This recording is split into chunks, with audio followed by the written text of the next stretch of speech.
लग्नाचे दागिने म्हणजे श्रीमंत पेशवाई दागिने, नाशिकचे सुप्रसिद्ध सराफ मयूर अलंकार सराफ।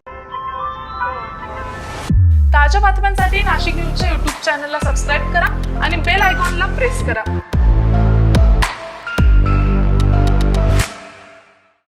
नाशिकमध्ये शेअर मार्केटमध्ये जादा परताव्याचा आमिष दाखवून 5 जणांची तब्बल 2 कोटी 16 लाख रुपयांची फसवणूक झाल्याची घटना उघडकीस आली आहे। या प्रकरणी सायबर पोलीस ठाण्यामध्ये गुन्हा दाखल करण्यात आला असून पुढील तपास सुरू आहे। एका अज्ञात व्यक्तीनं शेअर बाजारात त्यांच्या कंपनीमार्फत गुंतवणूक केल्यास 20% नफा मिळेल असं आमिष दाखवलंय। तक्रारदाराला एका वेबसाईटची लिंक पाठवून लॉगिन आयडी आणि पासवर्ड देण्यात आलाय। त्यानंतर वारंवार संपर्क साधत विशिष्ट बँक खात्यांमध्ये रक्कम जमा करण्यास सांगण्यात आलाय। 3 नोव्हेंबर 2025 ते 10 फेब्रुवारी 2026 या कालावधीमध्ये तक्रारदारासह 5 जणांकडून विविध खात्यांमध्ये ऑनलाईन एकूण 2 कोटी 16 लाख 47,500 रुपये जमा करून घेण्यात आले। सदर प्रकरणामध्ये एकूण 5 लोकांची 2 कोटी 16 लाख रुपयाची फसवणूक झालेली आहे। त्याच्यामध्ये त्यांना प्रथम व्हॉट्सअपद्वारे कॉल करण्यात आलेला, त्याद्वारे त्यांना सांगण्यात आलं की तुम्हाला दर महिना 20% 30% आम्ही रिटर्न्स देऊ। त्या आमिषाला बळी पडून या इन्व्हेस्टरनी त्याच्यामध्ये इन्व्हेस्ट केली।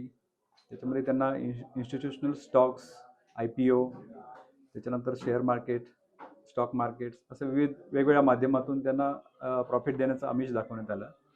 त्या आमिषाला बळी पडून या 5 गुंतवणूकदारांनी त्याच्यामध्ये गुंतवणूक केली। त्यांना प्रॉफिटही दाखवण्यात आलं, परंतु त्यांना काही ते रिटर्न्स मिळालेले नाहीत।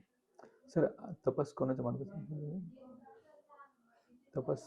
मार्गदर्शनाखाली आपण ओके, सदर गुन्ह्याचा तपास हा माननीय पोलीस आयुक्त सर, माननीय DCP सर आणि माननीय ACP सर यांच्या मार्गदर्शनाखाली सदर गुन्ह्याचा तपास चालू आहे। गुंतवणुकीवरील परतावा मागितल्यानंतर आरोपीकडून आणखी 20% रक्कम भरण्याची मागणी करण्यात आली आहे। तक्रारदारानं ती रक्कम देण्यास नकार देत मूळ गुंतवणूक परत मागितली आहे। त्यानंतर संबंधितांनी संपर्क तोडल्यानं फसवणूक झाल्याचं स्पष्ट झालंय। या प्रकरणी सायबर पोलिसांनी बँक खातेधारकांसह व्हॉट्सअपवर ज्या सिम कार्ड क्रमांकावरून संपर्क साधण्यात आलाय ते सिम कार्ड धारकांवर फसवणुकीचा आणि माहिती तंत्रज्ञान अधिनियमांतर्गत गुन्हा दाखल करण्यात आलाय। सायबर पोलिसांकडून पुढील तपास सुरू असून नागरिकांनी ऑनलाईन गुंतवणुकीपूर्वी खातरजमा करावी असं आवाहन आता पोलिसांकडून करण्यात आलंय।